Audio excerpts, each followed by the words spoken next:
عمران خان صرف پاکستان کے لیڈر نہیں ہیں بلکہ دنیا اسلام کے اب وہ لیڈر بن چکے ہیں اور ان کی آواز سنی جاتی ہے. اور خاص طور پہ جب آپ نے دیکھا کہ یونائٹڈ نیشن کا جو خطاب تھا، اس نے کیا خطاب کرنا تھا جو اور کوئی کر رہے تھے، اصل خطاب تو عمران خان کا تھا جس نے بتایا کہ ہمارے پاس اور چوائس ہی نہیں ہے، اگر آپ ہمارے ساتھ اس طرح کریں گے تو پھر ساری قوم اور مسلمان پورے دنیا کے ایک طرف کھڑے ہو جائیں گے. تو میں یہ کہتا ہوں کہ ہماری فیملی، ہم سب عمران خان کے ساتھ ہیں اور ساتھ رہیں گے، اور جتنا نقصان موجودہ حکومت نے کیا ہے شاید ہی کسی نے کیا ہوگا. آپ دیکھ لیں کسانوں کو کیا صحت کارڈ عمران خان نے شروع کیا، وہ بھی ختم کر دیا. میرے جتنے منصوبے تھے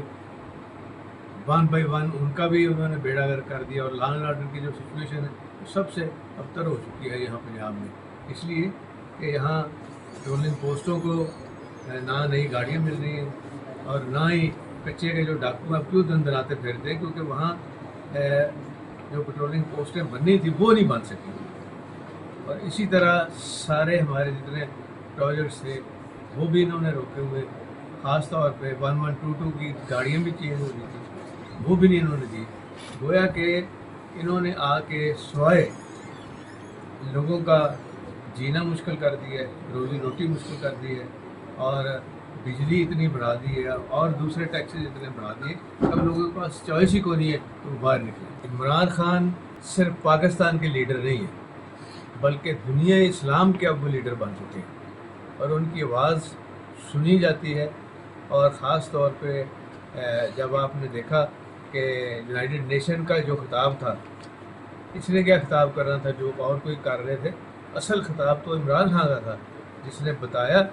کہ ہمارے پاس اور چوائس ہی نہیں ہے، اگر آپ ہمارے ساتھ اس طرح کریں گے تو پھر ساری قوم اور مسلمان پورے دنیا کے ایک طرف کھڑے ہو جائیں گے. تو میں یہ کہتا ہوں کہ ہماری فیملی، ہم سب عمران خان کے ساتھ ہیں اور ساتھ رہیں گے، اور جتنا نقصان موجودہ حکومت نے کیا ہے شاید ہی کسی نے کیا ہوگا. آپ دیکھ لیں کسانوں کو کیا صحت کارڈ عمران خان نے شروع کیا، وہ بھی ختم کر دیا. میرے جتنے منصوبے تھے 1 بائی 1 ان کا بھی انہوں نے بیڑا گرک کر دیا، اور لا اینڈ آرڈر کی جو سچویشن ہے وہ سب سے ابتر ہو چکی ہے یہاں پنجاب میں، اس لیے کہ یہاں پیٹرولنگ پوسٹوں کو نہ نئی گاڑیاں مل رہی ہیں اور نہ ہی کچے کے جو ڈاکو اب کیوں دن دناتے پھرتے ہیں، کیونکہ وہاں جو پیٹرولنگ پوسٹیں بننی تھی وہ نہیں بن سکی. اور اسی طرح سارے ہمارے جتنے پروجیکٹس تھے وہ بھی انہوں نے روکے ہوئے. خاص طور پہ 1122 کی گاڑیاں بھی چینج ہو رہی تھیں، وہ بھی نہیں انہوں نے دی. گویا کہ انہوں نے آ کے سوائے لوگوں کا جینا مشکل کر دیا ہے، روزی روٹی مشکل کر دی ہے، اور